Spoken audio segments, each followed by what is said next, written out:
I'm a political scientist, and in this wonderful era, it's good to think back at the landmarks in political science and mark some of our victories. So, the invention of the opinion poll in 1824, when the Harrisburg Pennsylvanian conducted a survey in Delaware, asking people of their opinions on the coming presidential election. The newspaper reported 70% were going to vote for Andrew Jackson, and more people did eventually vote for Andrew Jackson. There's also the founding of the American Political Science Association in 1903, or the development of scientific polling in 1932.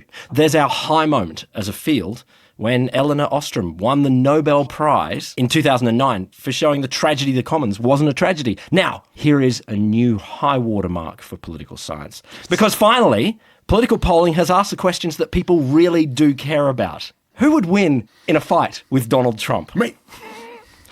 So YouGov has done a wonderful poll where they've asked people by gender and political affiliation if they think they could win a fight with Donald Trump.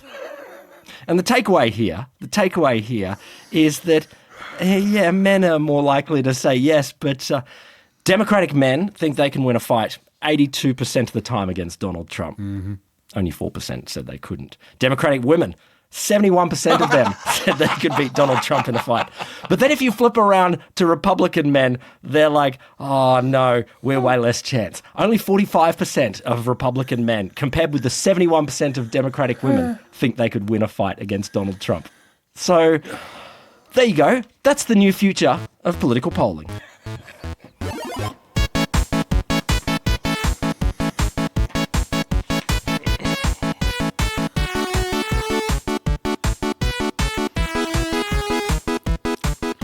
It's time for a little bit of science.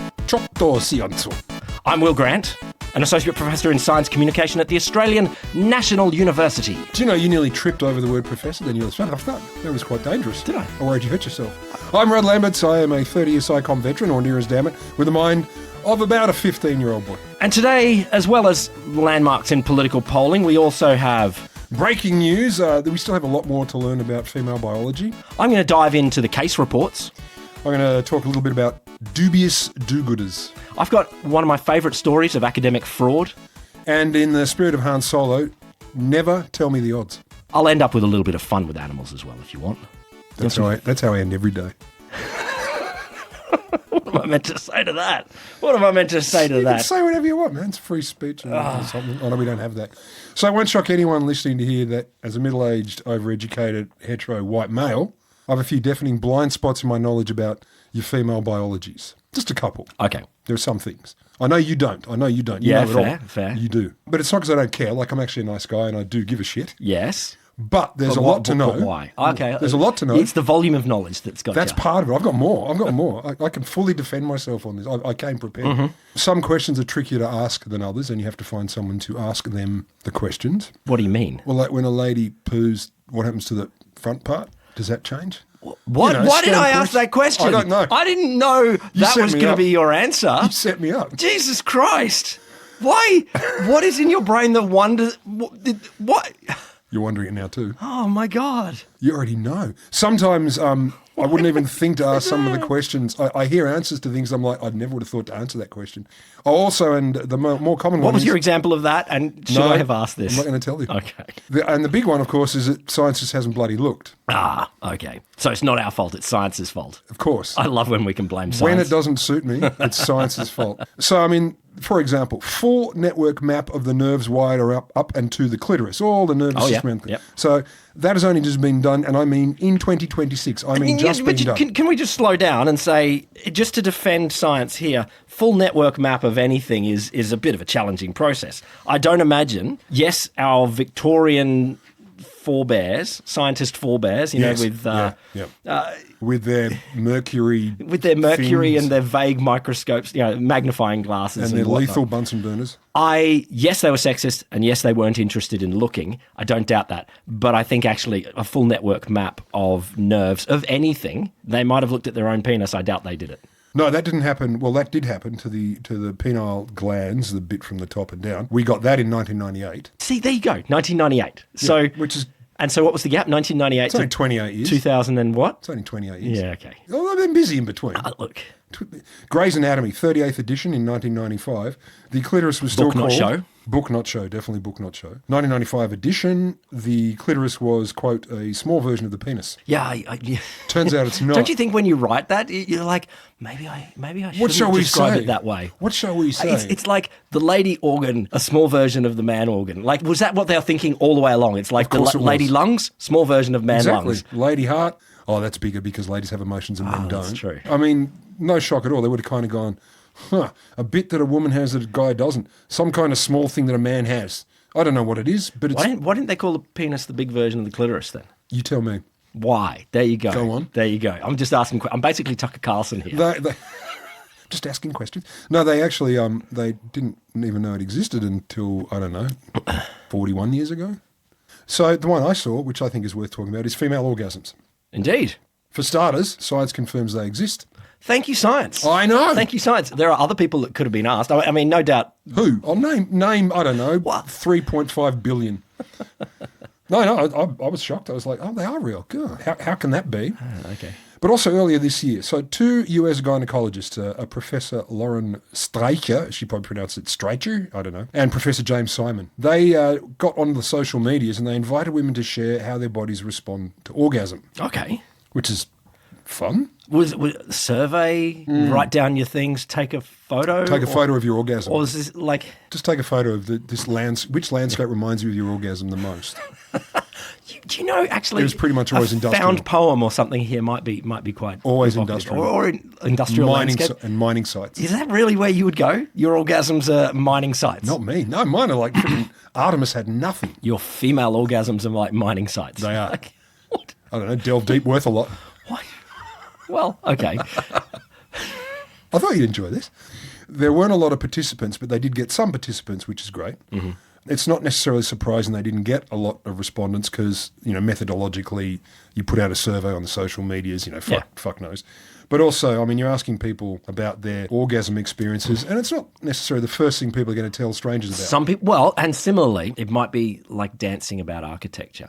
It may be... I can't believe... That's exactly what I was going to say. No, but it may be one of those things that is a little bit challenging to put into words. Like if you were to say, you could say some things, yes, absolutely. Yeah. But putting it into words, it's like the flavour of nailing water. Rachmaninoff with... meets Kanye West getting the shits with his wife. Yeah. Well, 3,800 women saw the post, apparently, and 86 responded. Okay. I saw the post. They reported that in the scientific paper? Yeah. This is how many saw it. So I suppose it's equivalent of we mailed out 3,800 surveys. Okay, fine. 86 responded to talk about their experience of, quote, Peri orgasmic phenomena. Basically, they're talking about physical and emotional symptoms that are separate from the biological process of orgasm, but happen around the same time. So it could be pre, post, during. The feeling to me was more about what happens sort of during and after, but... Can't we put it all in the same package and study it all at once? Peri. Pre, post, during. And Stryker, she's upfront about self. She says, look, these symptoms should be considered normal, however, even if only a very small percentage of viewers, as she puts it, experience them, because normal and common are not the same thing. Okay. Yep. Which is fair. Yeah.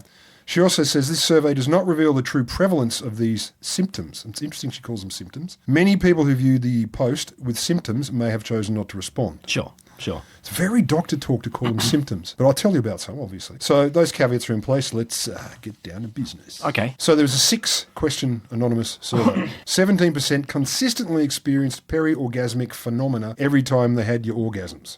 Okay. So things beyond, I don't know, screaming. And I'm going to give you just a quick bit of context before I tell you some of them, because the phenomena were generally much more common when you're having sex with a partner than if they were masturbating using a vibrator, etc. Okay. So different orgasms, partner to masturbation, or not clear. more Not common? clear. Interesting. Not clear. And I also point this out because running with the assumption, I know it's a big assumption, but I think it's still more common than not. The sample was probably referring to having sex with male partners more than not. I mean, that would have been probably a greater percentage were a male-lady intercourse. It might It's not called be. heterosexual. That's what I mean. But let's run with that. Imagine it's mostly the dudes they're having the sex But with. we're not asking that question in the survey? They did not. So we're just assuming based on general prevalence. General prevalence, which is, look, I mean, take away the politics of that and the emotions and stuff. Not an unreasonable assumption. Fine. Not necessarily accurate. Most common reaction, 63%, crying. Followed, 43%, two things, sadness and laughter. Not necessarily combined, You got but the equal laughing amounts. sads. The laughing sads? I know. I've just finished So sobbing. so you said not combined. No, I just said both of them at the same That they're percentage. equally prevalent. Yeah. Sadness. I just think, how disheartening. No, well, you can like it's the little death. Well, I don't know if that applies to female orgasms. I thought fear was the little death. No, fear is not the little death. It is in Dune. No, fear, it's something else in Dune. Fear is the mind killer. Fear is the mind killer. Fear is a mind killer. Fear is the little death. The that little precedes. death is an orgasm. It's like the French. Like who was it? Like it's Dune, Denis Villeneuve, French again. Fear is the little death. Fear is not the little death. I think this was French philosophy, so therefore applying to the male orgasm.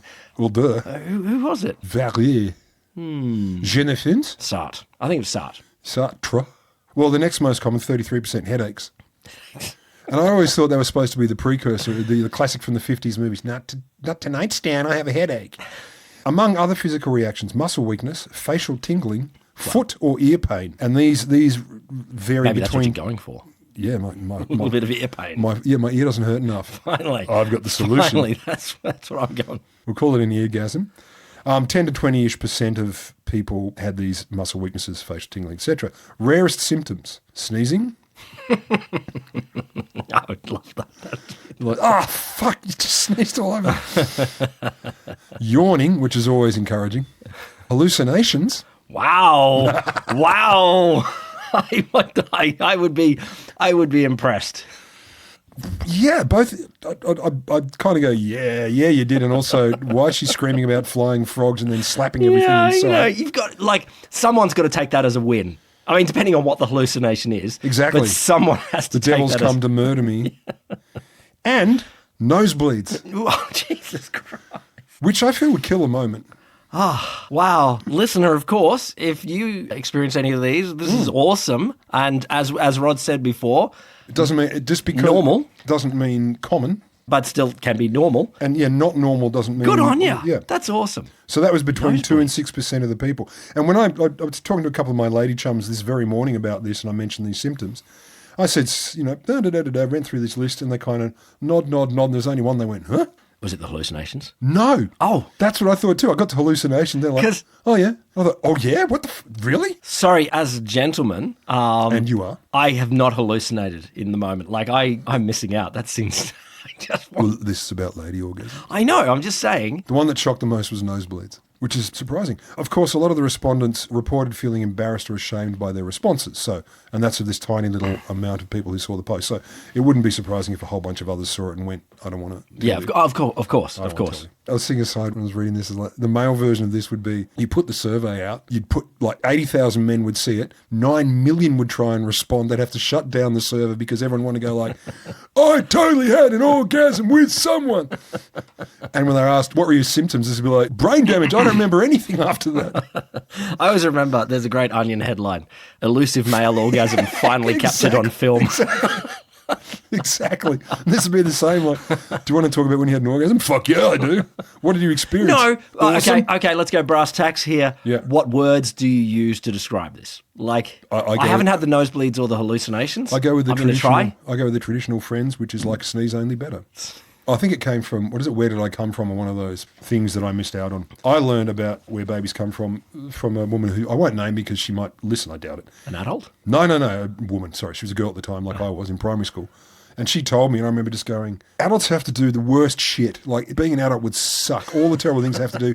And now there's that. I think that is the general position of primary school kids. Big time. I was probably like 6 or 7. I just thought, oh, God. And she showed me a book, so it was true. And I just thought, this is the worst thing I've heard. Like, there's so many terrible things about being a grown-up. And it got worse. So back to the actual study. If nothing else, like... At least it's a small study, but at least it's bringing these kind of taboo, another taboo thing into the light, which is great. Or not taboo, understudied. In some areas, Understudied. In some areas, it would be considered a little taboo. They wouldn't say taboo, but they would kind of be like, no. I don't believe you're taboo here. You don't have to. I'm taboo. I'm poo-pooing your taboo. You're tabooless. Yeah.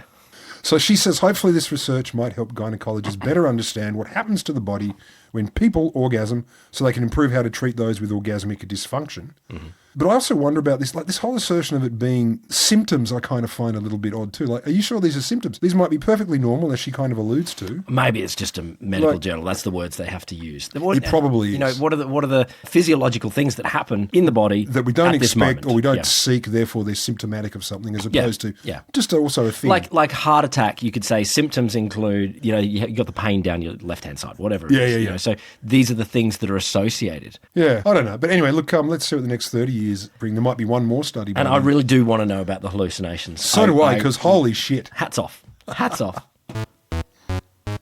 Well, I've been diving into the case reports too. And For we are nearly kind of doctors, but not at all. from the case report, a 29-year-old man in Queens, New York was walking home from the store when he suddenly started feeling heart palpitations. So heart palpitations is, you know, it's sort of an accelerated heartbeat at irregular intervals. Your heart's just going... Chickadee-bum-bum. Chickadee-bum-bum. Something like that. Boom, Yeah. boom. He was alarmed, as many people would be. Yeah, what a wuss. And he just pushed through. Yeah, whatever, man. He wisely said, I'm going to go to the hospital. Immediate visit. So he must have been rich. The man told the hospital doctors that he had no history of heart trouble. He was not experiencing symptoms that are normally associated with a heart attack, such as chest pain or pressure, difficulty breathing, dizziness, cold sweat, or anything like that. Yep. Nor did he have a history of drug use or illness that could have triggered the phenomena. Too boring to have a heart attack. At the hospital, doctors performed an electrocardiogram, which monitors the heart's electrical activity and rhythm. And it shows, you've got the atrial fibrillation, which is a common type of arrhythmia in which the heart's upper and lower chambers are sort of out of sync. Things are going a bit skew-iff in there, beating a little bit weird. Yeah. They said, all right, well, it's not the most dangerous thing in the world, but we can treat that. So there are definitely a bunch of treatments that we've got ready to go. But the treatment we're going to do is called cardioversion. It doesn't really matter because something else happens before that. Oh. Before we perform cardioversion, we've got to... Aversion? Cardioversion. Is it one word? No, don't get fixated on that because I haven't looked it up and it doesn't matter because it never happens. It's going to happen, but it doesn't happen. Oh. Don't get fixated because they're like, okay, but before that, we've got to put in an anticoagulant to make sure that you, to prevent blood Obviously, blood administer clots. 9 litres of aspirin, stat. And to put in an anticoagulant, we want to check that you don't have any gastrointestinal bleeding. You don't have anything going on It's a good already. idea, yes. So the standard check for gastrointestinal bleeding... Camera up the butt. Well, not a camera. A digital rectal exam to check for blood in the patient's stool. Oh, the whole hand up the butt. Okay. No, just the finger. Unambitious. That would not be called digital. Multi-digital. At the time, the man's heartbeat was measured at 140 beats per minute. Sorry, but you go in there, you're freaking out because your heart's going nuts, and they go, we're going to have to stick our fingers up your butt. And you're like, no, I said my heart. When the rectal exam was over, the doctors noted that the patient's heartbeat had slowed right down to 80 beats per minute. And further examination showed that the irregularity in his heartbeat had disappeared. He was discharged from hospital. With a massive erection. With no further treatment. And when he came back for a follow-up visit 3 months later, he said the heart palpitations had not returned. So all he needed was a finger up the date. The doctors conclude, should there be heart palpitations of this type, a new treatment may be available. The rectal exam is a relatively simple and affordable, I might add, procedure that presents little risks for AF patients. Thus, this case report provides an implication to use rectal exam as an additional therapeutic modality for selective patients of this type. You fucking idiots. Like, come on. I agree, it's cheap, right? With a bit of lube and some paper towels to clean up afterwards. I get that. Your heart's going a bit wobbly. I'm going to finger up the butt. I'm going to finger your butt. And that is in the medical literature now. Trust me. It's in the medical literature. This is why they consider case studies quite low on the evidentiary pyramid.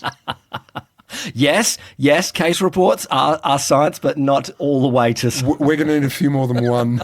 You're the one that wants to do the blind study? I don't know how you would do a blind study. Put a blindfold on and see which ones you get. I don't know if it counts if you put their heart into arrhythmia. Like if you... Well, that's true. But, you know, all of the arrhythmic patients that come into the hospital, you could go, what a conclusion, though. I'm randomly going to... So he did the rectal exam and his heart calmed down and he's been fine ever since. And you're like, and that's all you measured. That's lazy. So there you go, listener. Next time you have a little bit of an arrhythmia, ponder your choices. You know what to do. Do Dubious do-gooders. So this is from a nice little piece I read in New Scientist earlier this year. So there are a whole bunch of tests about and studies on altruistic behaviour. Your altruisms being allegedly the doing of nice things for others without any obvious Without benefit. any gain. No, any Except gain. for, the feeling The feeling of well-being and holiness. And and which is, important. And there's one example that came up early in this piece, the public goods game. So in this one, everyone gets an amount of money in this game. Oh. There's an option to put none, some or all of it in a shared pot. And as the game goes through, whatever the game goes through, there's interest being paid. So the pot accrues interest. And then at the end, the pot is evenly split between everyone. Oh, no, I wanted to build a useful piece of local infrastructure. Or it gets put to sewage works. Thank you. You're Thank welcome. you. That's what I was hoping for. I don't want to leave... Everyone gets a nice, shiny new toilet. Exactly. And everything they put in it goes away efficiently. I don't want to let you down. I don't want to let you down. I hate it when you're sad. I like it when you're shocked, but I don't like it when you're sad. So anyway, you get to choose. Put in some, put in none, But no, to go back, not to ruin your description of the study. I don't mind. It goes back to people individually, not to a collective good. Definitely individuals make the choice. So the risk-reward equation, basically, and people at home are sitting there going, I've already worked it out. If everyone puts in heaps of money, you get maximum interest, big payouts for everyone. If you put a bunch in but others don't, the interest accrued is quite large. But if you're the only one, you do worse than others. Yeah, of course. If you put none in, you still get a cut, plus you've got your own original stake. Yeah. So, it's one of these classic games. Yeah. But the question here is, how do people judge the other players on their acts? How? I guess some people are like, oh, look at that loser putting their money into the collective pot. Yeah. And other people are like, look at that arsehole not putting their money into the collective pot. There's more. Oh, other options? So there's people I report thought by losers and arseholes was the standard template. Like there's boys, girls, losers, arseholes. Yeah, That's you're thinking of Team America World Police and that whole great monologue done by one of the characters. If you haven't heard it, go and watch Team America World Police. It's the pussies and assholes monologue. It's very clever. Okay, yeah. Anyway, I don't know if clever. It's genius. So, how do people judge? As expected, people report by freeloaders, people who just didn't put in any money, but they did, and then the freeloaders kept their own stake, plus they got some money. Appalled by. Yep. They were appalled by. But they were also equally appalled with the most generous contributors to the pot, the people who put in the most of their own money into the central Appalled pot. by, Yeah, they were not happy with those people either. That's Equally peeved. No, that's because people are being shown up by people that are holier than them. They're like... Yeah. Well, I mean, one of the lines from this report, they ended up resenting them for their displays of trust. Like, how dare you trust people more than me, and how dare you be all good and shiny? They resented them. Yeah. Good. I think that's not. I think... It's interesting. You know that those people that are putting it all, they're like, I appreciate your resentment because one day you will be better. Oh, I love you so much that one day you'll be better. You're the Buddha game money person. There's a psychologist quote in this thing, Nicola Rahina. She says, look, when asked to explain their resentment, people said things like, no one else is doing what the big contributor does. It makes us all look bad. Yeah. Because they're so generous and for the collective. Stop making us look bad. Yeah, we look like shit because of you. Yeah. I was trying to look decent and you show me up. Yeah, I put in $5 of my 100 because, I'm a contributor, but let's calm down. This is all pretend money, though. I think maybe they got to keep the money. Yeah, okay. But it's not like, here's 100,000 But it's not like they had, it's not 100,000, but it's also not like they have worked for it themselves. They came into the door and they're given this money to then, so... Yeah, but, people are bad, but people worry about loss more than gain and all that shit. There's other psychology on that. In her book, she goes on to mention variations of this and other games that are very similar. She says, some players want to kick the do-gooders out of the game entirely. The people who put in all the money, they want to like, fuck them off. Get rid of them. Get rid of them. And it goes on, when players are given the chance to pay out some of their own money to punish the do-gooder, many do. They will hand over money to punish the person who put in more. Where was this study conducted? Swaziland. No. Tell me where. This is a bunch of studies she's congealed, so there would a lot of it being the global north. So she says basically we're highly suspicious of anyone who might be faking virtue to boost their own social status within a group. Why are they faking? They put the money in.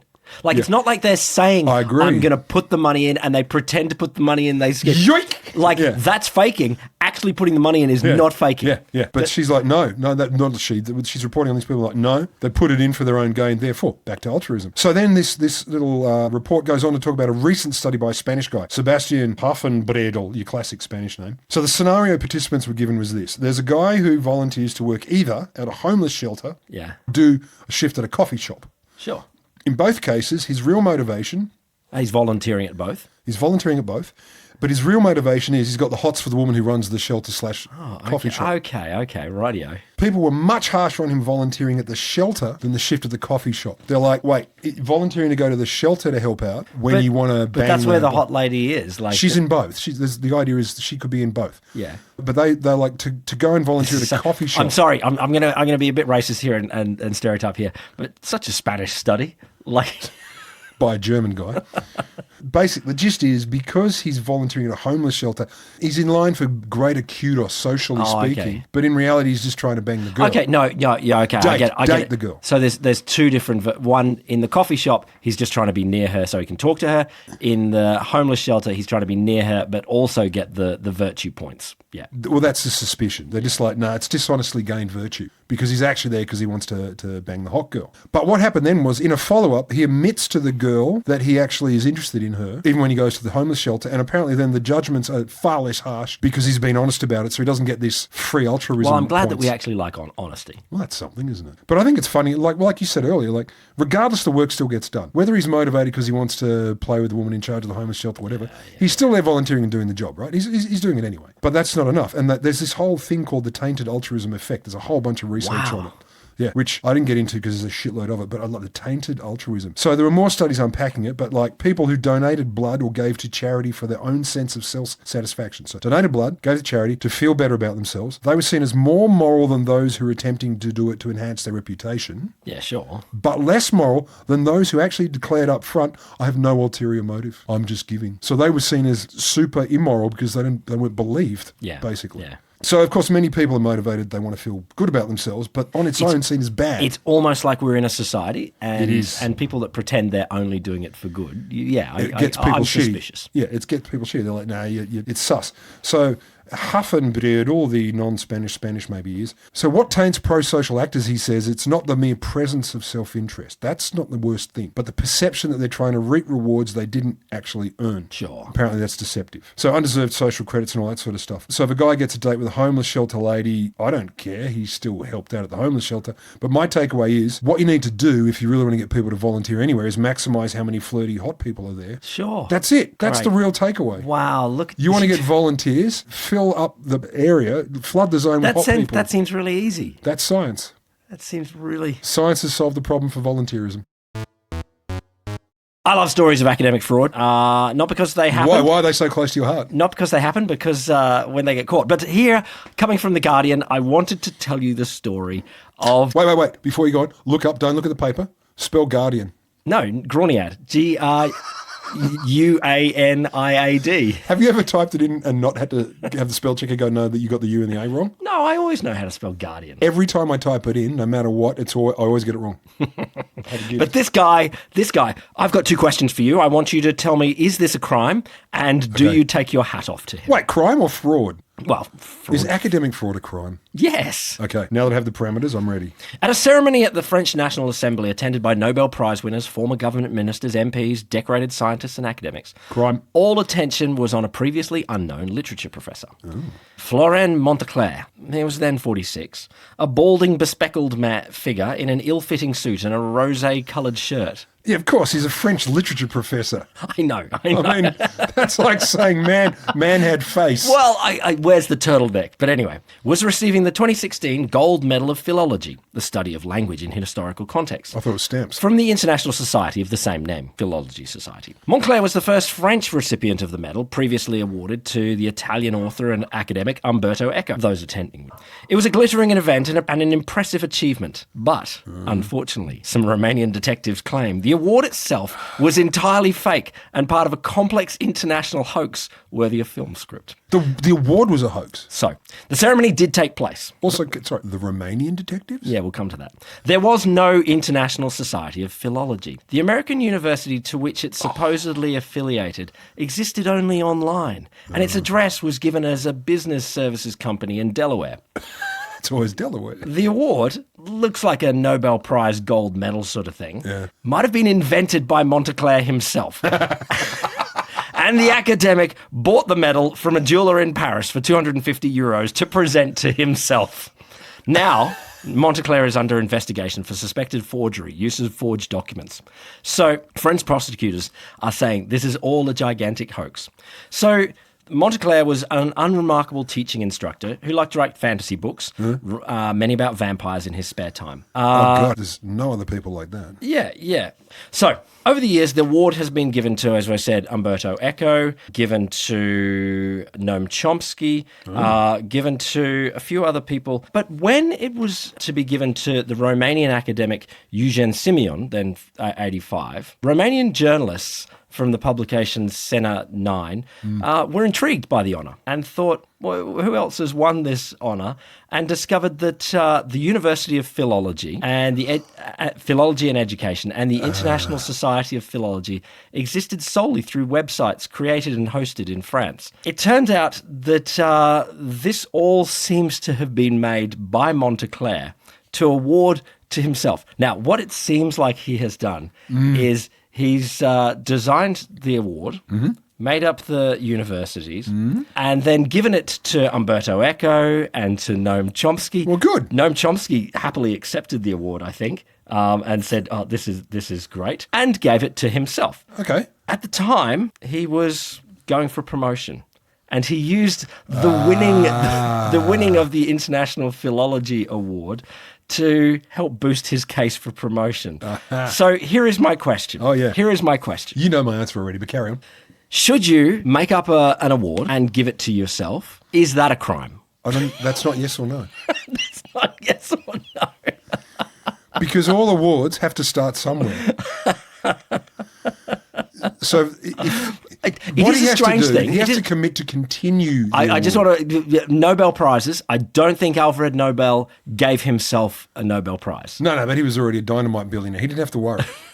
He wasn't going for promotion. Wasn't trying to get to associate professor. Exactly, at some obscure university because he suddenly had a third child and didn't know how to buy rusks. But in Montclair's version, Montclair says, in his view, the medal is not a forgery. It's a legitimate medal. Well, it's only a forgery if it's mimicking something else, right? Indeed. That's not a forgery. He has not forged a Nobel Prize or an Olympic gold medal. He didn't call it an Noble prize. Like it was. Spell it wrong. Yeah, exactly. Well, it's different. Piss off. A forgery implies that there is a genuine medal. His medal cannot be a forgery. Anyone can create a medal. You can go to a medal shop in Paris. And to be fair, all medals started somewhere. Inventing an international award, Montclair's lawyer says, is not a criminal offence. No! Giving it to people, and you get to decide if you are the... I'm the awarder. I decide the awardees. So, should you be allowed to invent an international award? Yes. Yes. Should you give it to yourself? Yes. Particularly because he was under a lot of pressure to go for promotion and maybe hadn't published quite as many pointless papers in journals no one reads as he should have. This isn't personal. This is just, a friend of mine or an acquaintance. He has not... Also, what awesome effort. Like, if nothing else, what he could do is write up all that and his rationales behind it. And say, punked. This is to show the weakness of the academic awards system. Exactly, and here's my 98,000-word monograph on the subject, which is equal to 17 papers. Promote me. Montclair, I have to take my hat off to you. I'm on the team. Is he still around? Like, how long ago is this? Yeah. Well, came out just recently, but he started doing it, what did I say, 2000 and... 2000. No, yeah, definitely. He gave himself the award in 2016, so 10 years ago. Drop us an email. It was a bit more recent that the Romanians fell apart, and the prosecution is going on now. I think it's fabulous. I think that is fabulous. That makes academia interesting. Why don't, us as a can-do little podcast, we could make up a gold medal of... Not make up, create and award. Craft. Yeah, there's nothing. They all have to start somewhere. That's not fake. That's just a beginning. Do you like the way that he's socialised it by saying, well, I'm on the level with Umberto Eco and Noam Chomsky. Oh, well, if you're going to do it. If you're going to do it. And I would go, this can be awarded to posthumous or non-posthumous. And it's posthumous. Like this could be Einstein, Jesus, and me. Exactly. Oscar Wilde, that Shakespeare dude, for whatever it's worth, and Francis Bacon, just in case. And now it is contributions to awesomeness. Like, it is so Trumpian. It's like he knew the Trumpian world was coming. But Trump doesn't even try. At least this guy tried. Like, points for effort. I'm on board. I'm on board.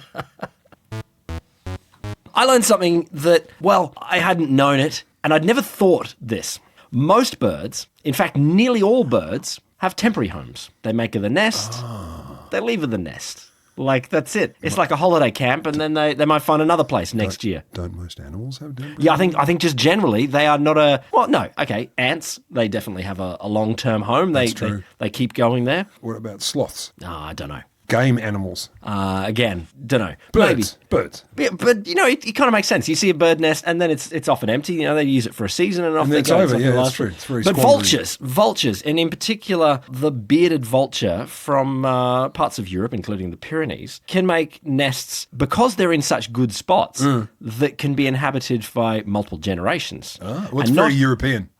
It's very European. Multiple generations in one house. Well, not just multiple generations, but can be inhabited by centuries worth of Shit, vultures. no. Yeah, like that is the vulture nest that for centuries they have had Awesome. vultures living there. Awesome. Think of the improvements to the infrastructure and the insulation. It was worth it.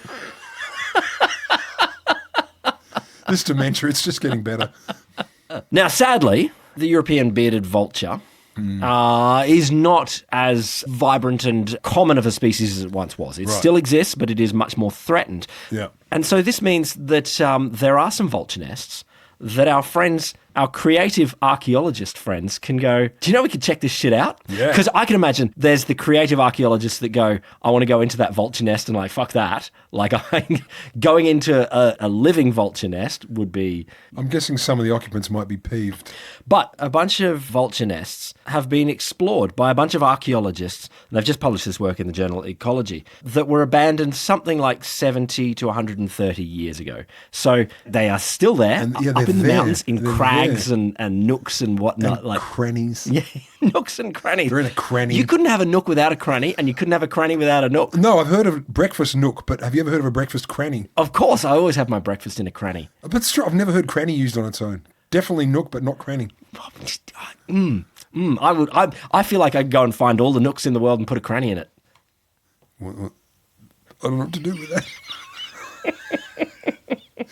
What you're missing is a cranny. So there's still a bunch of these old, ancient vulture nests. Like these things are like, well, as I'll come to say in a second, up to 700 years old. Fuck off. Yes. So they've radiocarbon dated. This nest, 700. Radiocarbon dated a bunch of the stuff they've found in these vulture nests, and they've been inhabited for probably like 500 years in that time. Since before Jesus was born. No, Give or take. but could have been possible. So the ones that they looked at, up to 700 years old. Over 6 years, a team Wow. a team went and looked at these, and they did surveys of 12 of these long abandoned nests. Now, they found centuries worth of eggshells, lots of prey remains and natural nesting material. And your guanos. Yeah, probably iguanos, yeah. Yep. Well, no, guano is bats, and so probably not. I mean bird guano. Bird guano. Yep. It'd just be bird poo. And poo. Yeah.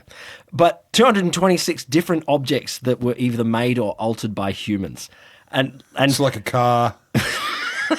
yeah, like Someone's 100 years ago. It's a wagon, like back there. So we got Bertha Benz's first car. So they found in these vulture nests, and there's a bit of me that's like, how did we get these things in here? They found, crossbow bolts and wooden lances. Oh, yeah, okay, yeah. That could have been like a bird shot with it, and it's gone Yeah. back to its nest and it's gone there. Yeah, a full saddle. But they also found like decorated sheep leather, parts of slingshots. There's like, something that looks like an old shoe, some string and things like this, going back hundreds and hundreds of years. Decorated sheep leather? Yeah. So the skin of a sheep with some patterns on it. And it's been made into something. Like A jerkin. It's always a jerkin. It must have been a jerkin. And it's only a bit of a jerkin. You can't tell the full... Your jerkin shard. The archaeologist's holy grail. And so, they found, I think it was some of the stuff going back at least 675 years. Damn. So I'm loving the concept of these vultures bringing back little bits of, is it little bits of humans or little bits of human stuff, or somehow bring stuff into their nest for hundreds and hundreds of years. I want to hear, was there anything modern? Anything modern? Well, like no. a cell phone or something? No, because they were, These are your abandoned ones. These are your abandoned ones. So theoretically, the existing ones, if you are not only a creative archaeologist but a brave archaeologist, you could go and raid... Like wallets and car keys and stuff. Go and raid someone's driver's license. I think actually that would be a crime to raid a modern bearded vulture's. What if you do it subtly? Still a crime. Respectfully. Still a crime. But I don't know what you would find. I don't think vultures they're not like your scavenger, but well, they're scavengers, but they're not necessarily looking for the human stuff. I think it's human stuff that comes when they steal like a human baby and fair enough. And the baby's clutching a remote control for a TV. You're like, therefore the remote control ends up. Or in medieval times, a jerkin. Like a piece of a jerkin. Just a shard. Shard of jerkin. No, I assume the vultures stabbed into it and like So I'm just so happy with the concept of these vultures as just little museum makers up there in the Pyrenees. That's a nice way to look at it. I like that. Yeah, it's nice. I just wanted to finish on a nice bit of climate news. God, go on. Well, you know that Donald Trump's done a whole bunch to clamp down on renewables and push the fossil fuels. Yeah, because windmills are killing the kids. Yeah, well, they're not, but I read some stats this week that US renewables are still just going complete gangbusters. Fuck you, ha ha. Yeah, US solar generation, 28% higher 2025 versus 2024. Is that right? In 1 year, another 28% jump. Still just... It's good you're saying this because that shit gets missed in the noise machine of Steve Bannon's... Renewable energy in the US has now cracked a quarter of energy. It is still, no matter what Trump is saying and pushing... There'd be some angry men from the South. Oh, there are. But listener, you know what to do. Call us. Call Will's phone. Here's his number, 555-1819. My phone's in a vulture nest. You should really try our email, which is cheers@littlebittofscience.com.au/Jesus. You got it in there. I got it in there.